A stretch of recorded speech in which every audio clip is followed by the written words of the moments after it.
Welcome back to another episode of Hockey North Weekly. I'm your host, Tyler Lizotte, here with the one and only Brendan.Pawliw. Brendan, how are you doing today? Good. It's another busy weekend, but any weekend at the rink is good. It means a busy time for us. All the teams are trying to finish up their pre-Christmas schedules as we're almost reaching the halfway point of a lot of the regular seasons for our local teams. And last weekend certainly was a busy one with three teams in town. Yeah, it was, as you could say, a triple header with the Northern Capitals, starting it off here with the Pink in the Rink game on Saturday, followed by the U15 AAA Caribou Cougars. And then a few short minutes after that, the U17 AAA Caribou Cougars took to the ice there in Kin 1. And notably, the Caribou hockey program, including the Northern Capitals, with the U18s on the road, playing the Fraser Valley Thunderbirds, went a whopping 7-1 on the weekend. Yeah, we saw 2 wins for the U18s with Andrick Ligas and Ivan Anderson in goal. U18's Matthias Ramos Gadbov spectacular in a split against Valley West Saturday and Sunday.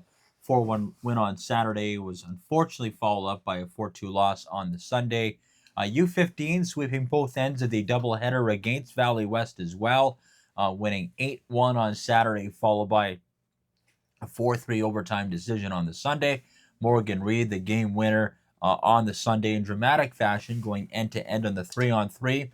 Also want to point out the top line of Reese Barnes, Nigel Nitschke, and Kadrick Moinchin, a combined 10 points in Saturday's 8-1 win, including a hat-trick from Reese Barnes. Great performance there. And, of course, the Capitals winning in dramatic fashion on the Sunday in overtime on a breakaway in Kin number 1, a rare, wide ice game for them in terms of playing on the much bigger Kin number 1 than Kin 2, but a very good weekend for them as well. And that's the way you want to be playing heading into Christmas. Yeah, I mean, the Northern Capitals are really starting to pick up this team again, and they're winning a lot of those tight battles, as you said, Brendan, and it's those types of games that you classify as a character win. And for this team, I think going down the stretch as they look for the playoffs and trying to secure the second seed so they can get some home ice advantage for the first round of the playoffs is going to be important, and I think it's going to serve them well once they approach playoff time. Yeah, and that's you don't want to peak too soon, but you want to establish those winning ways, those good habits, and all those other intangibles that make a successful winning team, not only in the regular season but in the playoffs. So it's nice to see a lot of those things coming together for a lot of our local clubs. Obviously, the U17s to a man would have preferred a sweep against Valley West as well, but sometimes the ball doesn't bounce your way. But still a very solid weekend for all of our Caribou teams. Yeah, and I think on that note too, the U17s, they had a slow start to the season, a lot of out-of-town kids, new faces. We've talked about it on the show before. But how encouraging was it to see a confident performance led by Landon Galanders up front, and a lot of those players starting to find their chemistry, start to gel, and start connecting on the offense, seeing defense elevate their play, and just having that solid goaltending from both Ivan Anderson and Matthias Ramos Gadbois. Yeah, it was mostly Ramos Gadbois in the weekend, but this team has had struggles in terms of keeping guys healthy. That's still going to be the case for a while, given a couple of guys got dinged up on Sunday. But there are some positive signs. It's a matter of keeping your composure and playing a full 60 out there. And I think that's maybe the frustration sometimes with the coaching staff, is that sometimes they'll play really strong and they'll look really good, and then there are other times where there's lulls on the action that ended up costing them games. We saw that not too long ago against Thompson at the CN Center, where they lost 5-3 or 6-3, and then bounced back with a convincing win a day later at the CN Center a couple of weekends ago. But there's elements of hope there with that U17 program. It's just a matter of putting all the pieces together. Yeah, and I think some silver lining in that note too is when you talk to a lot of the players, and of course us being around the program and getting to know a lot of these players, not just on the ice but away from the ice, this is a group that loves to compete and they care a lot about winning. And Jason Garnell, their head coach, is very experienced, and he's no stranger to adversity with clubs here in the north. And I think it's a really good sign with how they're keeping a positive approach to their game and just allowing the process to unfold the way that it has been, and just putting those winning habits into place. And that's how it should be. The expectation should always be to win, but not win a system where the kids are scared to make a mistake. You can't really be looking over your shoulder as a player. The game's too good, too fast, that sort of thing. You have to, I don't want to say adopt a carefree mentality, but have enough creative freedom out there that if you make a mistake, it's not going to cost you the rest of the game. You still go out there, make a mistake, make up for it, a couple shifts later or sometime in the game. And I think that's always the best way to play, because it gives your players a sense of trust or a sense of confidence with the coaching staff. And I think that's always a plus plus. I couldn't agree more. And Brendan, how about from the teams from the north that were out of town and in town? Prince George Spruce Kings splitting at home against the Langley Rivermen, a late 5-4 loss on Friday, turned into a 6-3 win on the Teddy Bear, the Drop the Mitts and Sock It to 'em night on the Saturday. Kazumo Sasaki having all the warm clothing and such, flying on the ice on the Saturday, scoring the game's first goal. So a good weekend for them. Another promising weekend. They're starting to score more consistently. Obviously, they had that late collapse in the last 5 minutes, which cost them a couple points against the Rivermen. But some positive signs since Brad Tasink has come over to be the head coach. They're only 1 point back of Nanaimo for 8th spot in the conference. Nanaimo losing both home games over the weekend, so something for the Clippers to think about on this elongated Christmas break for them. Of course, both the Clippers and the Spruce Kings will play each other on the 28th and 29th at the Copar Memorial Arena. So a huge weekend right out of the gate for the Spruce Kings and the Clippers. 4 big points on the line between those two teams jockeying for those final playoff spots. Yeah, I mean, it's really exciting to see some offensive production coming out of this team now. I mean, we always knew that the potential is there with the players on the roster, and I've spent some time talking to a few of our connections that are currently, on the team with the Spruce Kings, and one of the biggest things that they've identified is since the coaching change, just the feeling of having a lot more freedom with the puck on the offense and having the ability to be more creative with the puck and try new things, and so far it's been working for them. Yeah, and I think that's part of the thing in terms of confidence and good rapport with your players. If the coach trusts you out there and you make a mistake, it's it's kind of assuring that you're not going to be stapled to the bench the entire game. Whereas maybe previously a guy would think about making a mistake, he'd feel bad, and then maybe he'd be buried on the depth chart for the next game or two. You can't necessarily run a ship like that. I mean, this is still junior hockey. The kids are still developing, and the development isn't exactly linear or a straight line. I mean, you got players developing at different rates and different sequences, and that's kind of how you have to look at it if you're a coach. Very well said. And on the road, the Prince George Cougars are near the end of the road swing tomorrow night. Well, as we're recording Tuesday night, they're going to be in Kelowna for their final stop to face Andrew Cristall and the Kelowna Rockets. Let's break down how they've been doing. Yeah, Prince George Cougars splitting a pair of road games on the weekend. They lost in Portland 4-1, but rebounded with a good 3-1 win against Spokane on the Saturday. Cooper Mikuluk storming back to beat his old team, 33 saves in that victory against Spokane. Then on the Wednesday, an absolutely thrilling come-from-behind victory for the Cougars against Tri-City, coming back from a 2-goal deficit late to win 4-3 in the shootout. So they take 2 of 3 in the States. You try for one more against a Rockets team that's reeling. You're missing Caden Price due to the World Juniors. Tija Ginla's out for the year due to that hip surgery. And of course, to make matters worse, Rockets lost 9-1 at home to Wenatchee on Saturday. That was their teddy bear toss game. So, the Rockets are going to be in a bit of an owly mood, and it's going to be up to the Cougars to be sharp out of the gate, maybe weather that early storm in the first period and give the Rockets something to think about, and maybe score a couple on them early to work on that fragile psyche of theirs. Yeah, I think getting a goal or two early for the Cougars is going to be a big turning point for them for momentum in that game. I mean, you saw it with the game against Spokane. Riley Height scored not even, I think, 10 minutes into the first period, and then followed up with another good goal there by the team. And they had a momentum for the majority of that game, and Spokane came back a bit in the third. They did break Michael Luck's shutout at the very tail end of that game, but overall, I think a good road win there for the Cougars, and if they follow that same formula, there'll be success there in Kelowna. Yeah, and you always want to go into the Christmas break on a winning note. This, of course, is their last game until they head to Victoria after Christmas for a pair of big games against the Royals. So, Nothing to save the effort for. You got 8 to 10 days off before your next game. Empty the gas tanks, have a good holiday, and go into the break playing your best hockey. That's the best way to do it. And of course, our guest on this week's show, Prince George Products, Spokane Chiefs forward Smyth Rebman. Last week, of course, we featured his teammate and fellow PG product, Chase Harrington.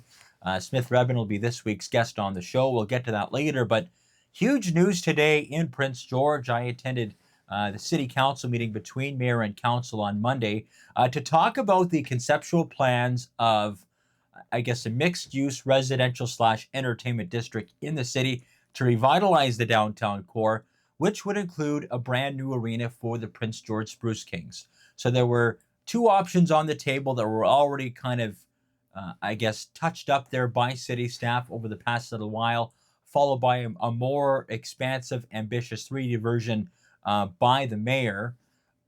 City council voting to support the option 2 conceptual plan for this development, which will take several years to complete. I've heard the term multi-generational being kicked around in certain sequences as well. But basically, option 2, which was presented by the Planning and Development Committee, features a new arena, which would go where the Copar Memorial Arena currently sits and take up the space where the old Fire Hall 1 was. And the mixed-use residential development and performing arts center would go in the open parking space right next to the Prince George Civic Center. Now, option 1, which was not voted in favor upon, would have had the new rink, which is being estimated at 4,500 to 5,000 seats in both plans, would have been on the parking lot adjacent to the Civic Center. That option was not looked on as favorably. So option 2, the conceptual plan design, was passed for further consultation and such by mayor and council. So Spruce Kings may be caught in a Hamilton Tiger Cats position in the CFL, where they played out of the old Iverwin Stadium, tore that stadium down, same grounds they built up Tim Hortons Field, and then Tiger Cats played a couple of seasons in a few university specific stadiums at McMaster and Windsor and Guelph for those couple of seasons. Same type of scenario would face them if a proper alternative isn't found.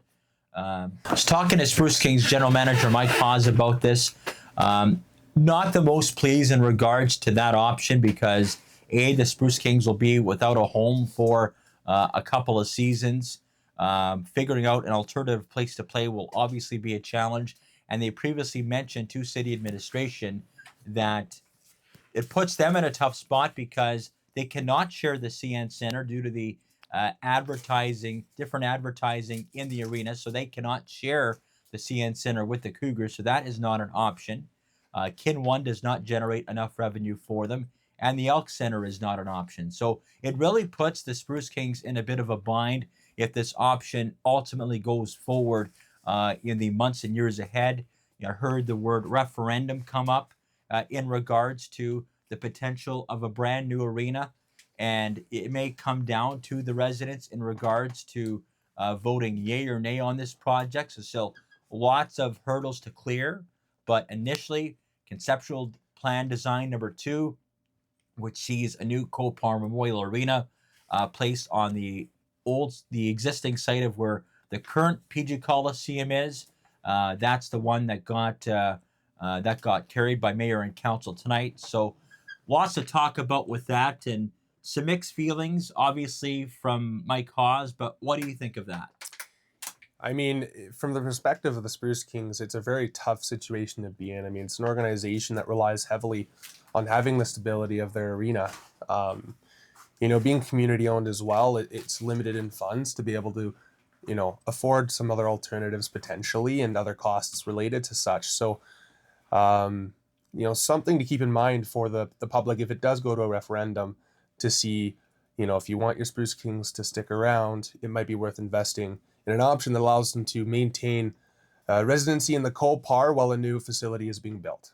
Yeah, and of course, too, Mayor Yu and council talked about trying to make this multifaceted project surrounded by as much private investor money as possible with little impact on the taxpayer. We don't have any numbers in regards to cost or what that might look like, but that was kicked around. Councillor Ron Palillo talked about, well, what if we make the arena bigger than 4,500 or 5,000 seats? And then you had Councillor Kyle Sampson, who also has ties to the entertainment industry, voicing concerns. Well, facilities like the CN Center right now are only really at the halfway point of their lifespan. If we make another arena downtown that big, are we kind of having two venues kind of competing against each other a little bit, and not so much defeating the purpose, but having one affect the other potentially? So a lot of balls at play, a lot of things in motion. This is obviously going to be kicked down the road a couple more times. We'd have a little bit of a clearer picture as to what direction they want to go. But in terms of a shovel in the ground and funding and all that stuff, that is still light years away from being determined or decided. But they do go for conceptual plan phase number 2. And Spruce Kings, of course, obviously concerned what that might do for them once the current Copar Memorial Arena is at the end of its lifespan. Yeah, I mean, it's a moment where I think is going to be very vital for the city. It's been talked about for a long time that we've been needing a new arena downtown, and it's been said a few times in the past with a Copar, with being such an old building, and with the way it was constructed, there's been a lot of things that have been needing to be repaired, and the costs to keep the facility up to code and to keep it running, it is becoming more and more costly for the city to do so. So it's a situation where you're looking at, if you don't get a solution in place now, or in motion at least, you're going to potentially try and avoid the risk of the Spruce Kings having no solution, or the city, who desperately needs more ice available for the community, in place. Yeah. And of course, the consensus amongst mayor and council is we need a new rink, we need a new arena. That is the consensus. And they also talked about, growth is long overdue. This city needs to grow. City needs a future vision, and to revitalize the downtown core, which has been plagued by social issues and such, and all those things that have not been so well publicized. But the plan is out there to revitalize it and make it a desirable place to be. And some councilors are talking about how Prince George is still one of the last affordable cities in the province compared to a lot of other markets in the city. And I know Councillor Corey Ramsey believes that it's only a matter of time before some residents from Vancouver maybe make the trek up north and make Prince George their home of choice, just because of the unaffordability there. So I think the clock is ticking for mayor and council to get this ball in motion and rolling, and to make some more concrete plans on a project of this scale. Yeah, and the thought that I also have in regards to, Mayor Simon Yu's plan to really revitalize with that big project of having multiple facilities implemented in the downtown core, to draw more people in and try and revitalize the downtown. If you have a lot of these brand new state-of-the-art facilities in place, it is going to push out the negatives of your downtown core, and it is going to bring a lot more opportunity and stability to your city. Yeah, and of course, a lot of the Knights Inn would be gone, the North Star Inn would be gone if the city has its way with that, if everything goes according to plan with what the designs look like. You'd have that performing arts center, which is, they're pushing between 1,000 to 1,400 seats. The initial plan was around 800. You'd have a flex space, you'd have a hotel, you'd have an apartment building in or around where the Canfor Leisure Pool is. Like I said, a lot of balls up in the air, but the city is looking at growth, and I think we can all agree that that's long overdue. I could certainly not agree more. Now, of course, the moment you've all been waiting for, our guest in this week's episode, Prince George product and Spokane Chiefs forward, Smyth Rebman, on this week's episode of Hockey North Weekly. Welcome back to Hockey North Weekly. With me now, Spokane Chiefs forward and Prince George, BC product, Smyth Rebman. Smyth, welcome. Yeah, thank you so much for having me. Well, Smyth, you're having a breakout season of sorts. in the Western Hockey League with the Spokane Chiefs, playing alongside a guy you're very familiar with, and Chase Harrington, who's in his second season down south in Spokane. What's it like to play with another hometown product in Chase Harrington? Yeah, it's awesome. Yeah, growing up playing with him and pretty much all grown up Adams, Pee Wee, novice, even before that. So it's kind of cool to reunite with him a little bit here. And yeah, it was a little bit funny, but it's awesome playing with him. He's a great player. Yeah, it's really fun.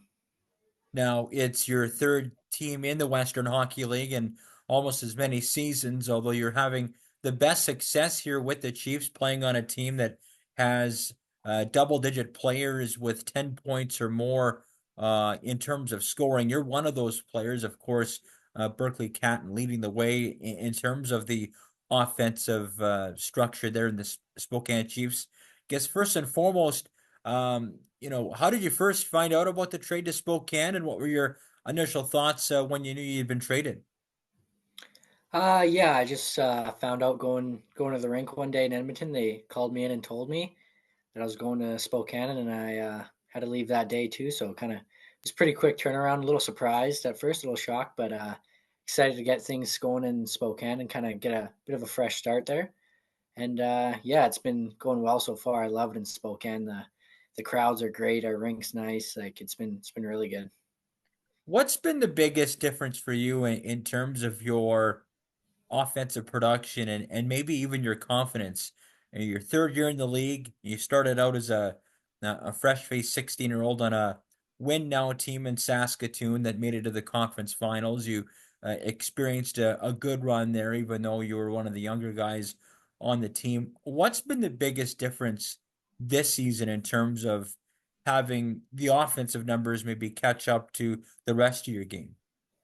Yeah, I think I had a really good summer, getting bigger, stronger, and I think part of it is just yeah, the experience being third year in the league now. Kind of have a little more confidence, know what to expect going into the games, and kind of know where guys are and things like that. So I think it's just the experience, and then that kind of gives me a bit of confidence, and yeah, just kind of I don't know, really going for it this year, trying to give it a good shot for me here to really have a breakout season. It's going well for me so far.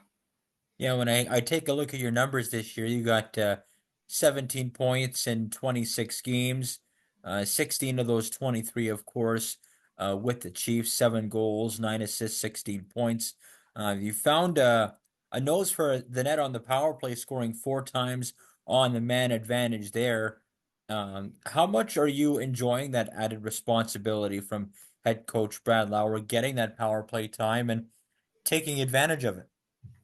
Yeah, I think kind of yeah, when I got the chance to go on, I really just tried to take advantage of it, like you said there, and I really enjoyed. I big thanks to him for giving me that chance. But yeah, just trying to run with that opportunity, and other guys on the power play with Catton and Van Olm and Ekstrom, those guys make it easy in front of the net. Just trying to put in rebounds and stuff. Those guys are really good players making plays out there, so it's pretty easy doing my job in front of the net.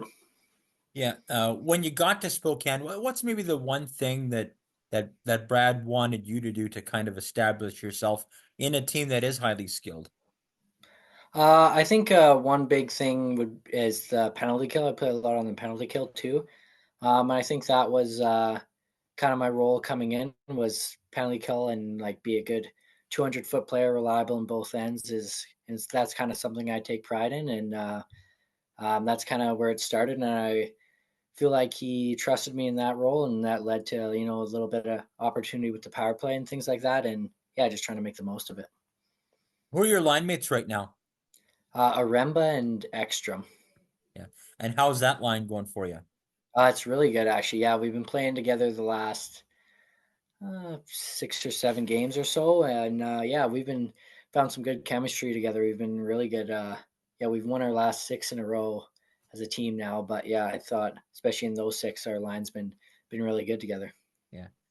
What do you try and take or learn from these uberly talented forwards that you have, such as Cat and Van Olm? Of course, Van Olm uh, was with Edmonton, then Kamloops, and now Spokane.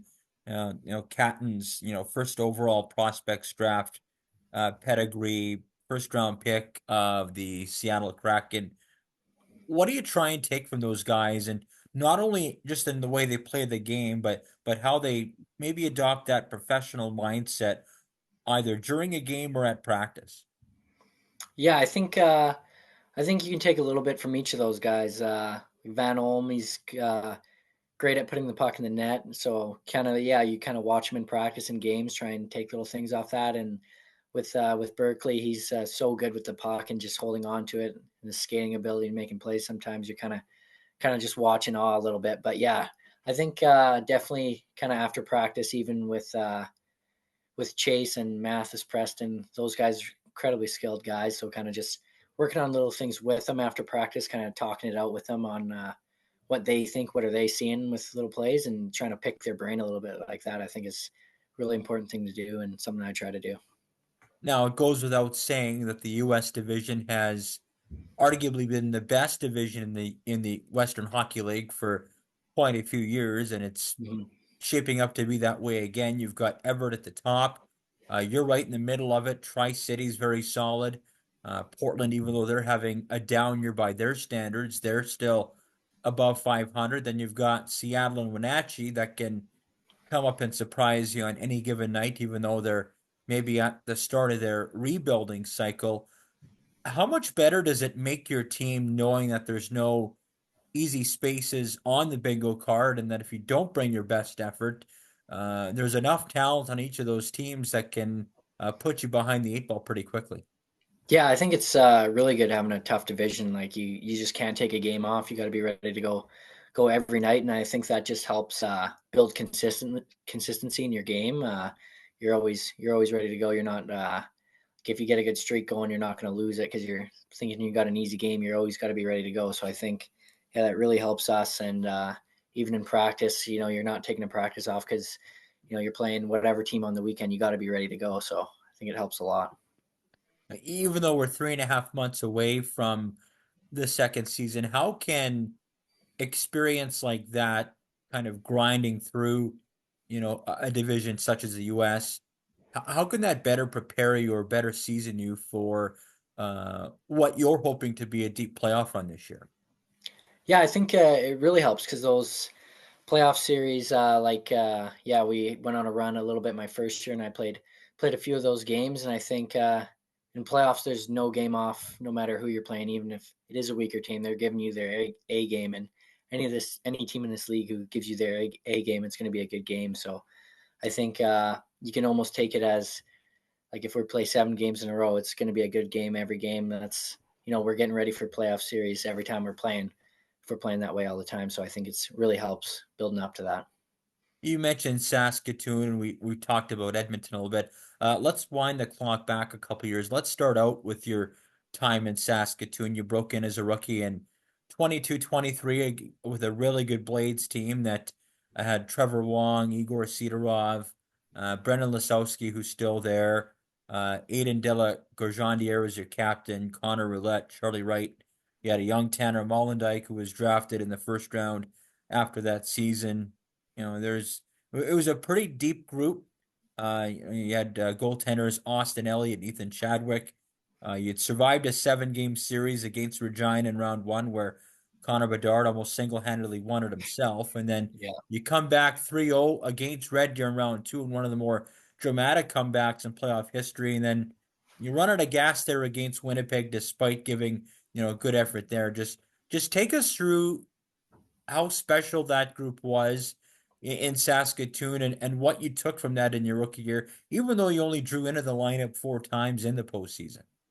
Yeah, that was a special group. That was a really fun year for me, especially it being my first year in the league. Like you kind of learned a lot from that year and all those players. Like I took a bit from each one of them, and yeah, we had a really good group. I got to play game 5, 6, and 7 of that round 2 Red Deer series. So that was kind of cool to get into that game 7 and being actually in the games, and you can feel the group, kind of how tight we were, and yeah, it was a really special group. Mm-hmm. Uh, well, what was the feeling when you were down 3-0 in that Red Deer series? Did the belief ever go away, or did you feel like once you got that first win in game 4 that you know you had a chance to come back there. Yeah, I think once we got that win in Game 4, we definitely had some belief there, and then especially after that Game 5, our Game 5 win, we thought it was definitely our series after that one. So we were very confident after that win, and yeah, took home the next two. Yeah. Let's fast forward to the following year. Saskatoon, of course, another strong year in that window. Last season, you got dealt to the Edmonton Oil Kings, and a team that was probably much better on paper than the record showed, and that was very evident when they came here to Prince George during the Christmas break last year. Hmm. Just a team riddled with injuries and bad luck, and just couldn't get healthy. Probably a roster that was good enough to get one of the lower rung playoff spots. You came onto that team early on in the year, and you showed a little bit of that progression in year two with your offensive numbers. What did what was that experience like going to an even bigger center in Edmonton and playing for the Oil Kings that year? Yeah, it was really cool playing there, especially playing in Rogers. That rink there, it's pretty sweet. But yeah, I think definitely gained a little bit of confidence that year with my offense, and I think that's something these last few years in the league I've been working to try and get back. That I feel like I've always had in me, that offense. But yeah, I've been working to get it back, especially this year, and then a little bit of the last years where I started to feel like was gaining that confidence a bit more. So I think that year was definitely yeah, really important for me to kind of start getting that confidence back with starting to play a little bit more than I did the year before in Saskatoon, and getting a little more opportunity. I think it was big for me. And you played with some really good players on that team. There's Adam Jako, who's probably one of the better predominant power forwards in the Western Hockey League. He's drafted but yet unsigned right now by the St. Louis Blues. You had Grayson Sachin, who came over at the trade deadline that year. And then another guy draft eligible that's really high this year in Blake Fiddler, who's on the Oil Kings, who's looking to make a splash at Christmas time and heading into the draft year. Just maybe talk about what it's like to play with those types of players there as well. We don't see them that often in Prince George because they come Yeah. every second year. We saw them, glimpse last year, but just take us through what makes guys like Jaco and Fiddler as highly touted as they are at this level. Yeah, those especially those two there, they're really big bodies, like, and they kind of can play. They're like Jekyll's 6'5", but he can do all the things the smaller skill guys can still do. It's a really special thing. And same with Fitz, he's 6'3" or whatever he is now, and yeah, big body that can skate well and move the puck. And I think it's really special that they can kind of have both those qualities of being big and can use their frame, but also really skilled players as well. Now, you grew up in Prince George. You played a lot with Chase Harrington, as you mentioned at the top of the podcast here through Prince George Minor Hockey. Just take us through how you first got into hockey, as well as some of your earliest memories through the minor hockey system locally.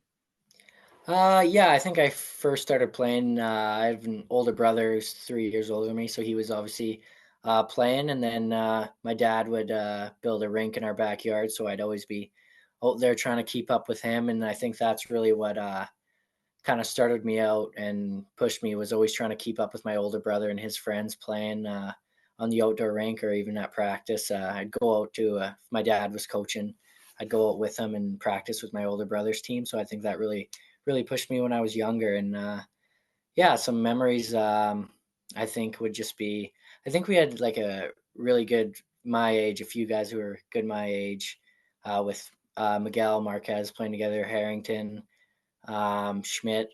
Yeah, I think there's a few guys who are we practice a lot, play together a lot, and I think just doing going through all that with them was something I won't forget. Just the guys.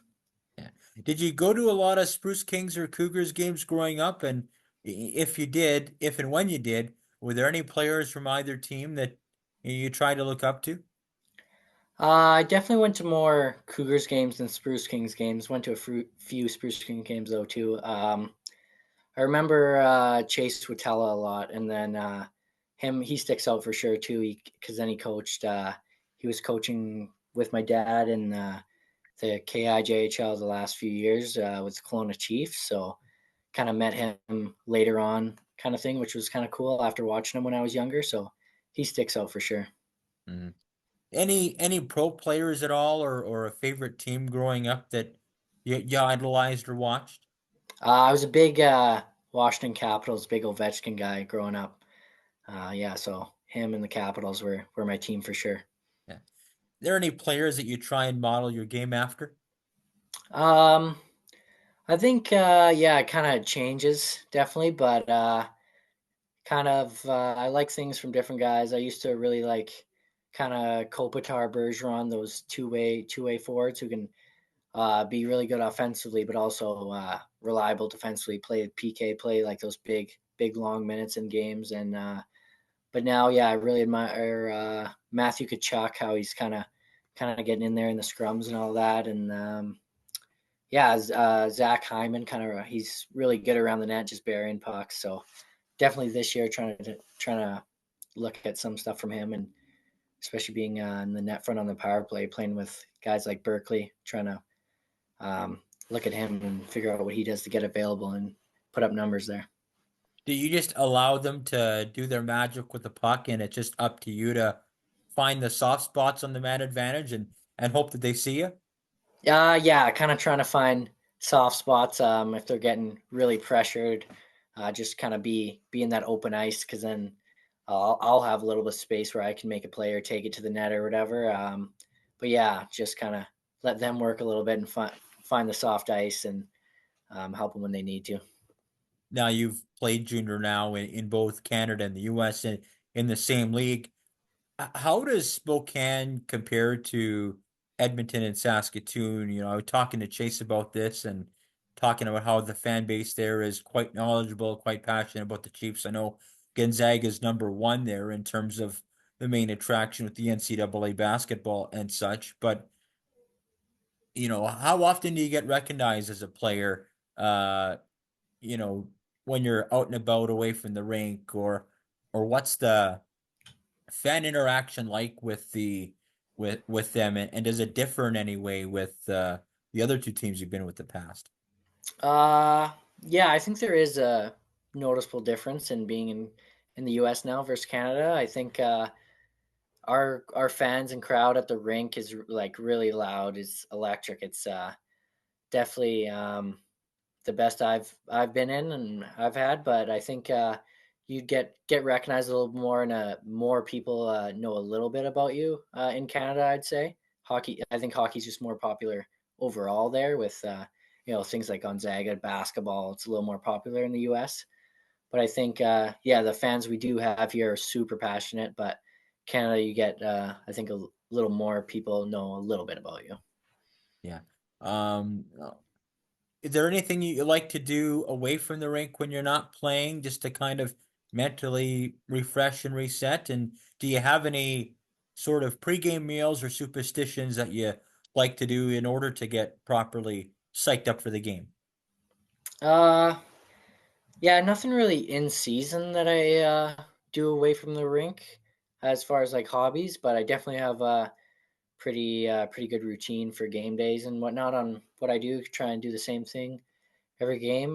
Pre-game meal, I try and keep it chicken and rice or chicken and pasta with Alfredo sauce. But yeah, and then kind of what I do at the rink and all that stays the same every game. But yeah, in the summer, I guess for hobbies, in the summer, I like to do a lot of fishing. Yeah, my family's had a cabin when I live. Yeah, out on Clucas Lake, outside of Prince George. There, yeah, I do a lot of fishing there growing up. So fishing's probably biggest hobby for sure. Yeah. Other than Prince George, because it's home, do you have a favorite road city or favorite arena aside from maybe Prince George or the CN Center that you enjoy playing in? Uh I always liked playing in Red Deer. I thought I had success there myself, so I like that. But I think now going back to Saskatoon is nice. Get to see my billets from my first year and some buddies, so it's always fun going there. And they got a nice rink too, so it's good. Yeah. If you were stranded on an island with three of your teammates, who would you want to have with you and why? Current teammates on the Chiefs. Yeah, sure. Um, hmm. I'd go. I'd go Cameron Parr. He likes fishing too. Probably got some outdoor skills that'll help. I would go. Yeah, Parsi, and then I'd go maybe Will McIsaac and Sam Aremba.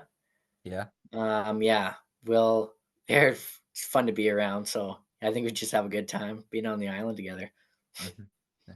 What do you think of the whole changing landscape of junior hockey now? There's more options available to you with the NCAA, WHL eligibility changes where you don't really lose anything anymore unless you're a signed player at either level. And at that point, you're considered a pro. But does it kind of give players like yourself that much more options now in terms of where you can go or where you want to go if you don't necessarily get that pro opportunity right away? What's been the buzz around, your teammates currently that are seeing this?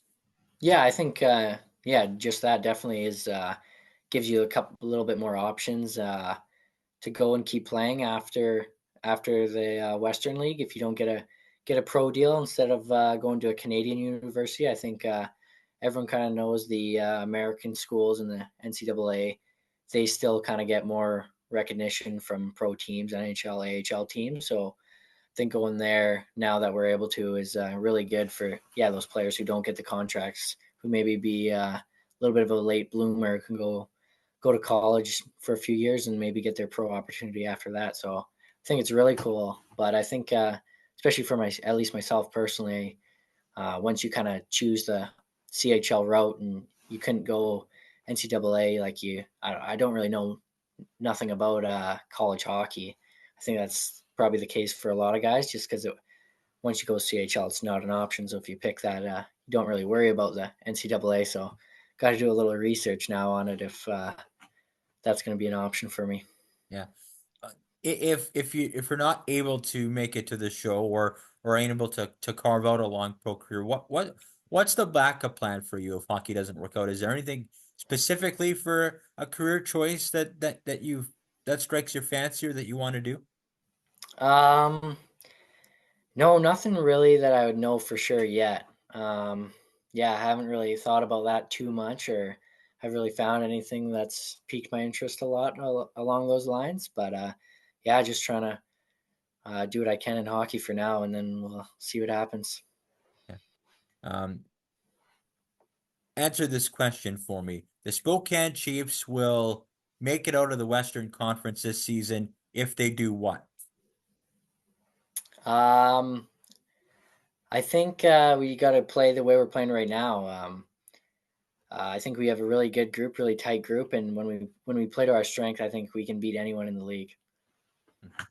Well, thank you very much for joining me on the podcast here, Smyth. It was nice to finally meet and get the chance to speak with you, and good luck the rest of the season, and maybe we can do this again sometime. Yeah, thanks so much. Thanks for having me. It was awesome. Yeah, definitely should do it again sometime. There you have it. That's our chat with Smyth Rebman, PG Product, Spokane Chiefs forward, having a breakout season with fellow PG Product and minor hockey alum Chase Harrington. Of course, both those guys' teammates. Spokane had won 10 in a row prior to Saturday, where they lost to the Prince George Cougars at home by a 3-1 score. But this Chiefs team, forced to be reckoned with. Of course, they already had the likes of a Berkeley Catton, who's among the best of the best in all of junior hockey. He's on Team Canada, so ample opportunity for players like Rebman and Harrington to fill the void, but especially Rebman, third team, third season, finally getting the chance and looking like the player we thought he would be when he was first a rookie with Saskatoon and then playing his sophomore year in Edmonton. Yeah, I mean, Smyth Redman is, he's a smooth skating player that, for as long as I could remember, is always finding the right spot on the ice to get the puck. And, he's a very smart player. And it's really good to see that he's had that opportunity to get the ice time and get that chemistry to build it with a relatively young core there in Spokane. And of course, Spokane, of course, top three in the Western Conference, sitting at 21-10, I do believe, on the season in that ultra competitive U.S. division, which of course has the stacked Everett Silvertips. You have the Tri City Americans who are right there. They're having a really good season. Even Portland, who's obviously in a transition year given the amount of players they've lost, still very competitive. Wenatchee's proving to not be an easy out. Seattle finds ways to win even though they're rebuilding. So, these U.S. division teams are kind of running the gauntlet against each other for the better part of the season, and you wonder if maybe they're going to beat each other so much in the regular season that a lot of these teams may not have that much gas left the deeper and deeper they go in the playoffs. I mean, that possibility is always there, and a lot of the teams right now that you're looking at in that division are very physical and hard to play against teams. And so you go have those big glorious battles where some games start to feel like playoff hockey already, and you're not even at the trade deadline yet. So it's going to be very interesting to see how everything holds up for Everett and for Spokane, Tri-Cities you mentioned, and Portland for that matter. And we're going to see how things really unfold here down the stretch. There you have it. That's our latest episode of Hockey North Weekly. Next week, I think, will be our last episode prior to the Christmas break. I'm going to try and get a hold of Stacia Hebert from the Northern Capitals to talk about their final season in the female AAA ranks with the U18 Caps, as well as her commitment to the Windsor Lancers recently. Of course, she's a franchise leader in points and games played for a defenseman as well. So lots to chat about with Stacia once I'm able to nail out a time for a chat. But that'll do it for another show of Hockey North Weekly, and we'll see you next week.